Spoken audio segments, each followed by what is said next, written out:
الحمد والنعمة لك والملك لا شريك لك لبيك اللهم لبيك لبيك لا شريك لك لبيك إن الحمد والنعمة. السلام علیکم ورحمۃ اللہ وبرکاتہ. ناظرین محترم، welcome back after the break. آج کا ہمارا ٹاپک مینا، مزدلفہ، عرفات اور جمرات کے حوالے سے الحمدللہ گفتگو ہو رہی ہے. اور پیر سید منور حسین شاہ صاحب بخاری نے ماشاءاللہ ہوٹل سے لے کر مینا پہنچنے تک اور کس طرح وہاں پہنچنا ہے اس کے حوالے سے الحمدللہ گفتگو فرمائی. اور اب گفتگو ہوگی کہ جب بندہ خیمے کے اندر پہنچ جاتا ہے وہاں مینا کے اندر، تو اس کے بعد اس نے کون کون سی نماز وہاں ادا کرنی ہے، اور پھر اس کے بعد کیا کرنا ہے، جو سارا ریچول ہے کس طرح پرفارم کرنی ہے، کیا اسٹریٹجی ہے، وہ ساری انشاءاللہ العزیز جو ہے وہ بتائی جائے گی. تو آپ کے لیے بھی فون لائنز اوپن ہے 01254-277-370. آپ کال کر کے انشاءاللہ العزیز اپنے سوال جو ہے وہ پیش کر سکتے ہیں. اور آج کے ٹاپک کے حوالے سے ہی سوالات انشاءاللہ العزیز آپ رکھیں. اور کچھ ایسے سوال ابھی آئے ہیں انشاءاللہ میں شاہ صاحب کی خدمت میں پیش کروں گا تو ان کے جوابات دیے جائیں گے. مدینہ منورہ کے حوالے سے جو سوال ہیں انشاءاللہ وہ ہمارا جو آخری پروگرام ہوگا منڈے شام کو انشاءاللہ اس پروگرام کے اندر سرکار دو عالم صلی اللہ علیہ وسلم کی زیارت کے لیے جب سرکار دو عالم صلی اللہ علیہ وسلم کے شہر کے اندر داخل ہوں گے کس طرح داخل ہونا ہے، پھر آپ کی مسجد شریف کے اندر جب داخل ہونا ہے، پھر آپ کی زیارت کے لیے جب جانا ہے تو کیا کرنا چاہیے جانے سے پہلے. ابھی ہمارے درمیان الحمدللہ آپ کی ایک اور جانی پہچانی شخصیت، کل کے پروگرام کے اندر ماشاءاللہ آپ نے ان کو کعبہ شریف کے جو 4 کونے ہیں، رکن ہیں، ان کے حوالے سے بھی بتایا، اور بہت ساری ماشاءاللہ پریکٹیکلی آپ کو رمل کرتے ہوئے بھی بتایا کس طرح استعلام کرنا ہے، اور سارا سلسلہ الحمدللہ آپ کے سامنے رکھا. تو ابھی انشاءاللہ العزیز پیر سید سجاد حسین شاہ صاحب بخاری یہاں پر تشریف فرما ہوئے، ان کو پروگرام کے اندر ویلکم کرتے ہیں. شاہ صاحب السلام علیکم ورحمۃ اللہ. وعلیکم السلام ورحمۃ اللہ وبرکاتہ. شاہ صاحب کل کا پروگرام ماشاءاللہ بہت دلچسپ رہا اور لوگوں کو بہت زیادہ پسند آیا، کیونکہ دیکھیں نا جب بات کرتے ہیں تو شاید لوگوں کے اندر کچھ ایسے لوگ ہوں گے جن کی سمجھ میں وہ بات نہ آئے. بہت زیادہ لوگ جو ہیں وہ جب دیکھتے ہیں ایک چیز تو ان کو زیادہ اس کی سمجھ آتی ہے، اور پھر عملی طور پر بھی انشاءاللہ العزیز جب وہاں جائیں گے تو وہ ضرور اس کو کریں گے. تو آج نہیں بلکہ کل انشاءاللہ آج ہم بات کریں مینا، مزدلفہ اور عرفات اور جمرات، اور پھر میں چاہوں گا کہ کل انشاءاللہ آپ باقاعدہ صحیح کے حوالے سے بھی بتائیں گے پریکٹیکلی، اور پھر شیطان کو کس طرح کنکریاں مارنی ہے تو وہ بھی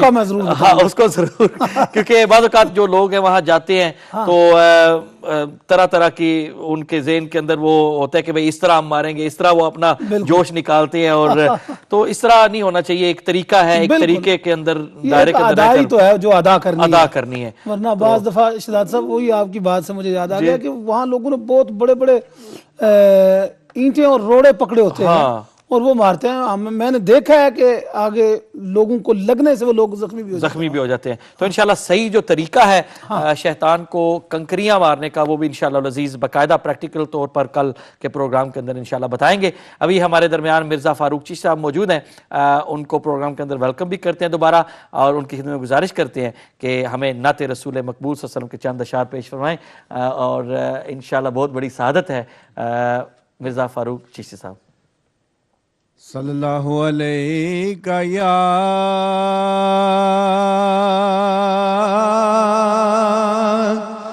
رسول اللہ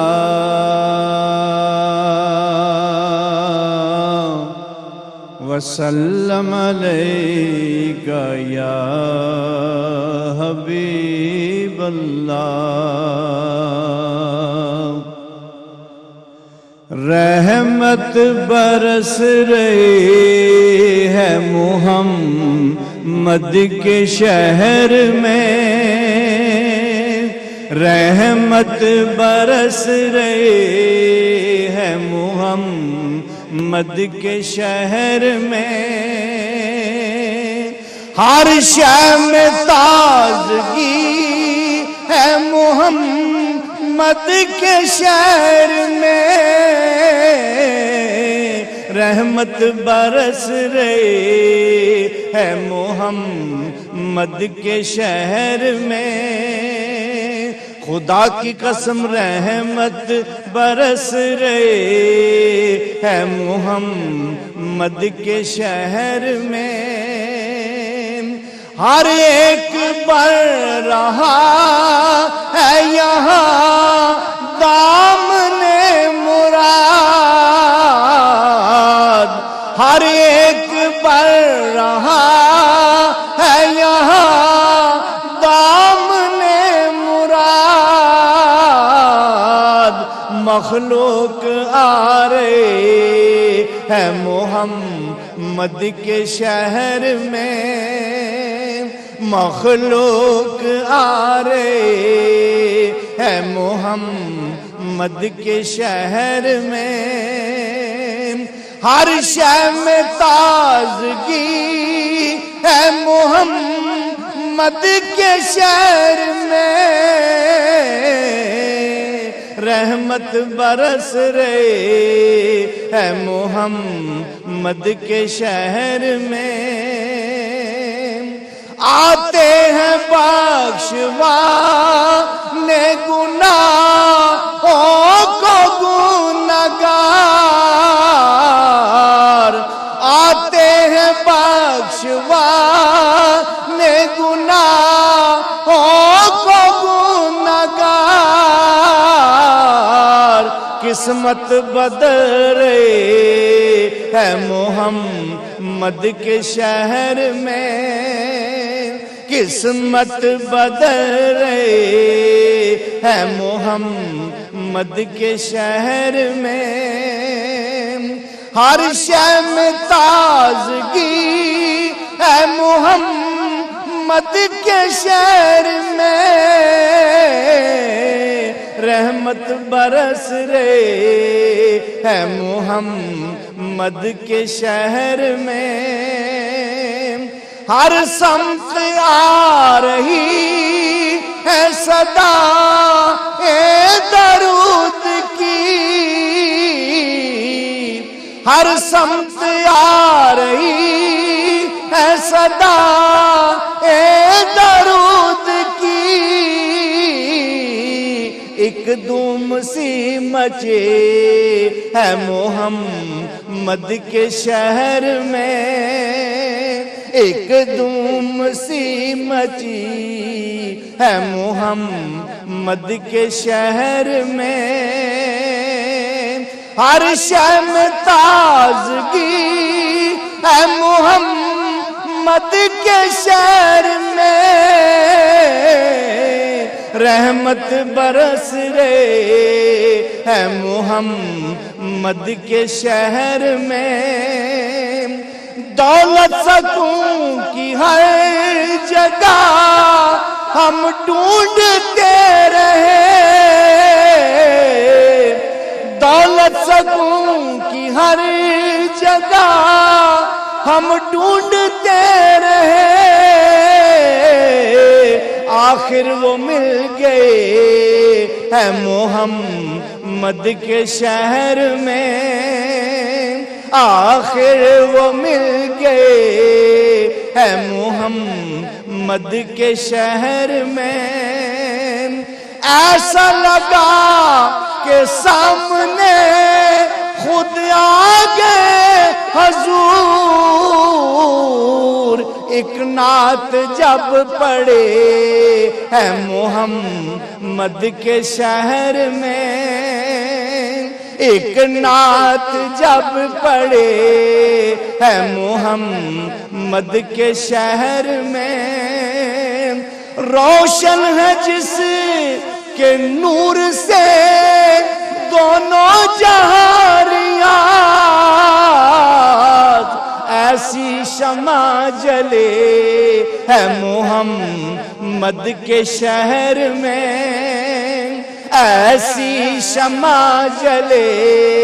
ہے محمد کے شہر میں، ہر شے میں تازگی ہے محمد کے شہر میں رحمت برس رہے ہے محمد کے شہر میں ماشاءاللہ بہت خوب مرزا فاروق چشتی صاحب اس میں کوئی شک نہیں کہ سرکار دو عالم صلی اللہ تعالی علیہ وبارک وسلم کی پیدائش کا شہر ہے مکہ المکرمہ اور جب وہاں بھی بندہ پہنچتا ہے تو الحمدللہ دل کو سکون ملتا ہے لیکن مدینہ منورہ کی تو اور ہی بات ہے کیونکہ آج بھی الحمدللہ چاہے وہ ہمارے نظروں سے پوشیدہ ہیں لیکن سرکار دو عالم صلی اللہ تعالی علیہ وبارک وسلم کو پتہ ہے کون امتی ان کے پاس آیا ہے ان کی ملاقات کے لیے ان کی زیارت کے لیے تو انشاءاللہ العزیز ناظرین محترم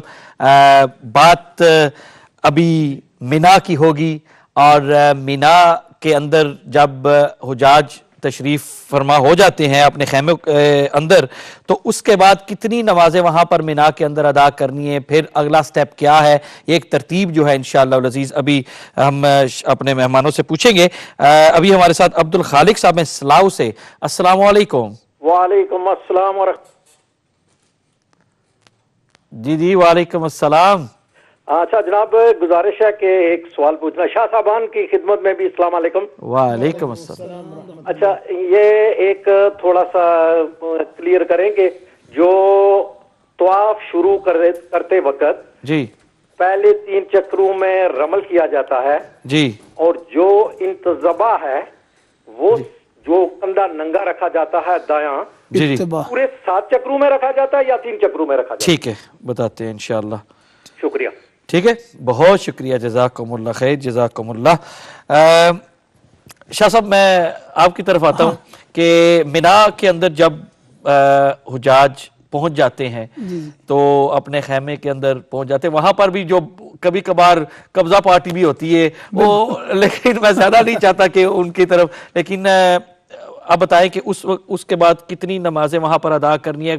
جب خیمے کے اندر بندہ پہنچ جاتا ہے تو کیا کرنا چاہیے ظاہر بات ہے بندہ تھکا بھی ہوتا ہے یہ تو وہاں پر جا کر پھر کس طرح بسم اللہ الرحمن الرحیم شاہ صاحب سب سے پہلے تو یہ ہے کہ 8 ذی الحج کو ظہر کی نماز وہاں پہنچ کے پڑھنے کا حکم ہے جی اور چونکہ آج کل وہاں 50-60 بلکہ 70 لاکھ لوگ ہوتے ہیں اور وہاں معلموں نے ان کو مکہ پاک سے مینا میں موو کرنا ہوتا ہے ٹھیک تو وہ 7 کی مغرب سے ہی لوگوں کو موو کرنا شروع کر دیتے ہیں بلکہ عصر سے موو کرنا شروع کر دیتے ہیں ٹھیک ہے اور وہ رات کے کسی حصے میں بندے وہاں پہنچ جاتے ہیں یا فجر کے ٹائم پہ پہنچ جاتے ہیں ظہر سے پہلے ہر صورت وہاں بندے کو پہنچ جانا چاہیے ٹھیک ہے ظہر عصر مغرب اور پھر 9 ذی الحج کی فجر یہ مینا میں ادا کرنی ہے اور جو بات آپ کر رہے تھے قبضہ پارٹی بھی وہاں بہت زیادہ خاص کر کے یہ جو عرب ممالک ہے نا وہاں کے لوگ جو ہیں اور افریقہ کے لوگ جو ہیں وہ مثال کے طور پہ یہ آپ کو اگر لاٹ کر دیا گیا یہ خیمہ تو اس پہ کسی اور کو نہیں آنا چاہیے لیکن وہ لوگ کیا کرتے ہیں ان کے پاس خیمے ہوں نہ ہوں ان کی ایک اپنی عادت ہوتی ہے وہ آ کے بیٹھ جاتے ہیں خیموں میں اور پھر اٹھتے ہیں ہی نہیں تو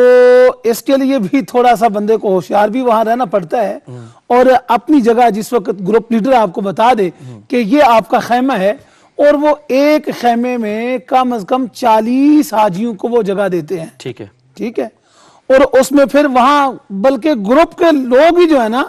وہی بعض دفعہ آپس میں یار یہ میری جگہ ہے دوسرا کہتا نہیں یہ میری جگہ ہے وہ وہاں یہ معاملات دیکھنے کے لیے آتے ہیں لیکن وہاں صبر حج کا سفر ہی ایسا ہے کہ قدم قدم پہ صبر جو ہے یہ بندے کو کرنا پڑتا ہے میں نے کل بھی یہ بات عرض کی تھی کہ بندہ مردے کا لباس پہن لیتا ہے اپنے عالی شان کپڑے اتار کے اپنے مولا کو راضی کرنے کے لیے اور اگر مردے کا لباس پہن کے پھر بھی اس میں نہ مرے میں اس کے اندر موجود رہے اور غصہ اس کے اندر موجود رہے تو وہ سمجھے کہ اس کے سفر میں کسی جگہ پہ اس سے کوتاہی ہوئی ہے اور اگر وہ سمجھے کہ اس نے صبر صحیح طرح کر لیا ہے صحیح طرح وہ اپنا سفر ادا کر رہا ہے تو اس کو یہ سمجھ لینا چاہیے کہ اس کی خدا کی بارگاہ میں یہ قبولیت کی نشانی ہے. ٹھیک ہے. تو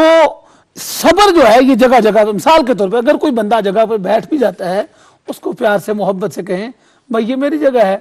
اور یہ ہمارا خیمہ ہے، اور اگر وہ نہیں اٹھتا تو یہ نہیں کہ وہاں آپ لڑائی شروع کر دیں. جی جی جی. کیونکہ احرام کی حالت میں ہے، احرام کی حالت میں تو وہاں جانور اور چھوٹے چھوٹے جانور جو ہیں ان کو مارنے سے منع کیا گیا ہے. چاہے جائے کہ آپ لوگوں کے ساتھ لڑائی وہاں شروع کر لیں. صحیح. یہ چیزیں جو ہے نا یہ یاد رکھنے والی ہیں. اور پھر خیمے میں نے جیسے بتایا کہ ایک ایک خیمے میں 40 بلکہ اس سے بھی زیادہ، چونکہ ان معلموں نے ایک ایک معلم کے پاس ایک ایک مکتب جو ہوتا ہے نا ان کے پاس 5-5 6-6 7-7 ہزار حاجی ہوتے ہیں، اور ان کو جگہ تھوڑی سی ملی ہوتی ہے، اس میں پھر آگے انہوں نے گروپ لیڈر کو وہ جگہ الاٹ کرنا ہوتی ہے. بالکل. جب بندہ وہاں پر شاہ صاحب پہنچ گیا، اپنی جگہ مل گئی، آرام کرتا ہے، وہی نماز جیسے آپ نے فرمایا کہ فجر تک جو ہے وہاں پر آپ نے 9 ذی الحج کی فجر اس نے وہاں پڑھنی ہوتی ہے، اور فجر پڑھ کے پھر گاڑیاں معلم کی ان نے ترتیب وائز فجر تک اس نماز کے دوران بندہ آرام کر لے، کچھ پڑھ لے، قرآن پڑھ لے، کچھ درود پاک پڑھ لے. بالکل. وہاں وظائف پڑھے، جی، بکس اس کے پاس ہوں وہ پڑھے، وہاں دعائیں پڑھے، قرآن پاک کی تلاوت کرے، رحمت عالم صلی اللہ علیہ وسلم کی بارگاہ میں درود و سلام پیش کرے، یعنی کہ دنیاوی گفتگو میں نہ دنیاوی گفتگو سے جتنا ہو سکے بچے. یہ تو پورے سفر میں بچے، لیکن وہ تو منع کی وادی ہے. جی جی. اور وہاں تو جاتا ہی بندہ خدا کو یاد کرنے کے لیے ہے، اور مصطفیٰ کریم صلی اللہ علیہ وسلم کی سنت ادا کرنے کے لیے وہاں جاتا ہے. وہاں تو اس کو اپنے مولا کو راضی کرنا ہے. ٹھیک ہے. شاہ صاحب فجر کی نماز وہاں پر ادا کر لی، فجر کی نماز کے بعد وہ بندہ پھر آگے کہاں کے لیے روانہ ہوتا ہے؟ جب مینا کے اندر ظہر عصر نمازیں یہ میں گنا دوں، چونکہ ظہر کی میں نے جس طرح پہلے کہا تھا وہاں پر پڑھنا سنت ہے، 8ویں ذی الحجہ کی ظہر. ٹھیک ہے. ظہر، عصر، مغرب، عشاء اور فجر نماز، یہ 5 نمازیں ہو گئی مینا کے اندر پہلے دن. جی جی. اس میں آپ نے شاہ صاحب نے بھی بتا دیا، آپ نے پوچھا کہ ذکر اذکار ہوتا ہے، اور ہمارا وہاں پر یہ معمول ہے کہ ہم کم از کم ایک محفل اس وقت کرتے ہیں. جی جی. محفل میلاد مینا کے اندر. جی جی. اس میں جو ہے وہ کوشش کریں ہر خیمے میں جہاں بھی موجود ہوں، جس خیمے بھی ہوں، وہاں پر کچھ ذکر اذکار کی. اور پھر جو گروپ لیڈر ہیں ان کے لیے گزارش ہے کہ وہ وہاں پر لوگوں کی تربیت کریں کہ اب اس کے آگے ہم نے کیا کرنا ہے. جی. یہ بہت ضروری ہے کہ لوگوں کو ہر بات کی پہلے خبر دینا، اور جو مشکلات اور جو پریشانی آنے والی ہے ان کو بتا دینا. اب جو آپ نے فرمایا میں وہاں آ رہا ہوں. فجر کے بعد معلم جو ہیں آج کل وہ کیا کرتے ہیں کہ رات کے وقت، یعنی جو 8ویں اور 9ویں کی رات ہے، جس دن ہم پہنچے اس رات کو جو پہلی رات ہے، ہمیں بلا کے تو وہ قرآن اندازی کرتے ہیں. قرآن اندازی میں وہ نمبر نکالتے ہیں اور کہ فلاں گروپ، کیونکہ ایک معلم کے پاس ہو سکتا ہے 10 یا 15 گروپ ہوں، یا 20 گروپ ہوں یا 10 گروپ ہوں، جتنے بھی، تو وہ گروپوں کے حساب سے نمبر نکالتے ہیں اور ہم سب کو بلاتے ہیں بھائی اپنا اپنا نمبر نکالو قرآن اندازی کے ذریعے. اب وہ جس کا نمبر جو آتا ہے، مثلا کسی کو 6 نمبر ملا، کسی کو 5 ملا، کسی کو پہلا ملا، کسی کو دوسرا ملا، کسی کو 8واں ملا، 10واں، جو بھی نمبر ملتے ہیں اسی نمبر پر پھر وہ لوگوں کو بلاتے ہیں. ٹھیک ہے. ٹھیک ہے. حاجیوں کے لیے درخواست یہ ہے اور گروپ لیڈروں کے لیے بھی، جو ہمارے اپنے پاکستانی گروپ لیڈر تو اس طرح زیادہ نہیں کرتے ہیں، جو عرب کے لوگ کچھ لوگ دوسرے ممالک سے ہیں، یہ جو عام یورپ کے ملکوں میں، تو وہ کچھ لوگ ایسا کرتے ہیں، وہ ان کے جس طرح فطرت میں یہ سختی ہے، وہ سختی سے کا مظاہرہ کرتے ہوئے اپنے نمبروں کو چھوڑ کر لوگوں نکال دیتے ہیں. یہ بہت زیادتی ہے ان کی طرف سے. ہمارے لوگوں کو اس کا خیال رکھنا چاہیے. ہم احرام میں ہوتے ہیں، ایسا نہ ہو کہ ہماری وجہ سے ہمارے احرام کو بھی اور ہماری عبادت کو بھی اور ہمارے حج کو بھی زخم پہنچے. تو کوشش یہ کرنی چاہیے گا. آپ کو ضرور بے ضرور یہ معلم لے کر جائے گا عرفات میں. آپ کا وہاں عرفات کا جو وقوف کا ٹائم ہے وہ زوال کے بعد کا ہے. ٹھیک. یعنی فجر کی نماز کے بعد یہاں سے نکلنا لوگ شروع ہو جاتے ہیں، وہ بسیں آنے شروع ہو جاتی ہیں، جس طرح میں نے کہا نمبر وائز. معلم اپنے ان گروپ لیڈروں کو دے دیتے ہیں اور وہ پھر اپنے اپنے قافلے کو بتا دیتے ہیں کہ بھائی ہمارا یہ نمبر ہے. جب وہ نمبر آ جاتا ہے تو اپنے حاجیوں کو لے کر گیٹ پر آ جاتے ہیں. گیٹ کے باہر بسیں ہوتی ہیں، آ جاتی ہیں، ان بسوں میں لے کر وہ چھوڑتے جاتے ہیں، پھر واپس آتے جاتے ہیں، چھوڑتے جاتے ہیں، واپس آ جاتے ہیں. اس طرح یہاں سے سفر ہوتا ہے عرفات کا. آپ نے کہا کہاں جانا جی ہے؟ جی۔ تو منا سے نماز فجر ادا کرنے کے بعد یہ پورے کا پورا جتنا بھی قافلہ ہے منا خالی کر کے عرفات میں پہنچے۔ عرفات پہ پہنچنا ہے۔ ہمارے ساتھ فہیم بھائی ہیں ڈارلنگٹن سے، السلام علیکم۔ وعلیکم السلام شہزاد بھائی، کیسے مزاج ہیں؟ ٹھیک ہے اللہ کا کرم ہے، آپ سنائیں ٹھیک ہیں؟ الحمدللہ۔ شہزاد بھائی دونوں پیر صاحبان کو میری طرف سے بہت بہت سلام وعلیکم اور آداب۔ میرا چھوٹا سا سوال ہے حضور، میں نے جی جی بزرگوں پیش سے فرمائیں۔ سنا ہے کہ اگر آپ حج سے پہلے طواف کر لیں اور صحیح کر لیں تو طواف زیارت جب کرنے جاتے ہیں تو آپ کو صحیح کرنے کی ضرورت نہیں ہوتی ہے، یہ کیا ٹھیک ہے؟ ٹھیک ہے جی بتاؤں گا، بتا دیں۔ ٹھیک ہے، بتا دیں گے انشاءاللہ۔ بہت شکریہ، بڑی مہربانی شہزاد بھائی، بہت سارا شکریہ، اللہ آپ کو سلامت رکھے، بہت شکریہ، جزاک اللہ۔ جی جی عرفات کی طرف۔ جی عرفات کی طرف اب ظہر تک تقریباً ویسے ہی ظہر تک لے جاتے ہیں، جی۔ لیکن اگر کوئی بندہ ظہر تک نہیں پہنچا ہے، عصر تک بھی پہنچ گیا ہے، جی جی۔ کیونکہ اس کا ٹائم صبح صادق تک ہے۔ صحیح، یہ کس کا؟ وقوف عرفہ کا، ٹھیک ہے۔ یعنی عرفات کا جو رکن ہے وہ یاد رکھ لیں تمام حاجی، پورے حج میں سب سے بڑا رکن ہے عرفات کے اندر قیام جو ہے۔ اب وہ جو بندہ ظہر کے بعد یعنی زوال کے بعد، سورج ڈھلنے کے بعد، یعنی جو سورج ڈھل گیا سر سے تو ظہر شروع ہو گئی، تو سورج ڈھلنے کے بعد زوال کے بعد جو بندہ وہاں پر پہنچا، وہاں پر ایک لمحہ گزر بھی گیا وہاں سے، تو عرفات کا رکن اس نے ادا کر دیا۔ ٹھیک، سبحان، ٹھیک ہے، اب وہ حاجی کہلایا، ٹھیک، اب وہ حاجی ہو گیا کہ جہاں پر آپ وہ خطبہ حج کا ہوتا ہے، مسجد نمرہ میں وہ خطیب آتے ہیں تو وہ وہاں پر خطبہ دیتے ہیں۔ اس بار میں ابھی جو کل آیا ہوں تو مکہ مکرمہ میں وزارت الحج کے کافس ہے، ان کا ریلیٹڈ ہے مؤسسہ، تو وہاں پر نماز پڑھائی میں نے عشاء کی،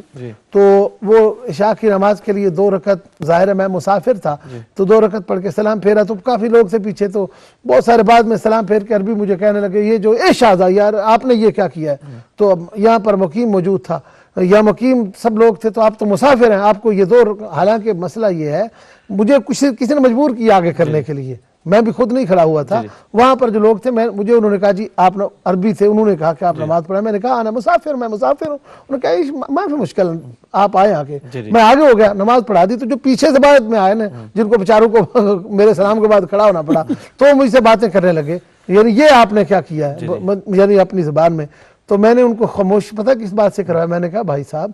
میں مسافر ہوں، تو آپ مقیم ہیں؟ جی ہم مقیم ہیں، تو اس لیے آپ میرے اوپر خفا ہیں کہ میں نے جماعت کروا دی، اور میں نے بھی خود نہیں کروائی، مجھے کسی نے کہا ہے، تو کہتے ہیں کہ جب مقامی موجود ہیں تو آپ کیوں مسافر آگے امام کھڑے ہوئے ہیں؟ میں نے کہا مجھے یہ بات بتاؤ، جب حج کا خطبہ دینے کے لیے ایک ریاض سے آتا ہے نبینا، تو وہ وہاں پر آ کر مسافر آ کر ہر سال ہی جماعت کرا کے بھاگ جاتا ہے ظہر کی اور عصر کی، تو اس وقت آپ کو نہیں سمجھ آتی؟ یہاں آپ کے مقامی، وہاں میں نے ان کو خاموش کروانے کے لیے نا، بات یہ ہے کہ وہاں پر پھر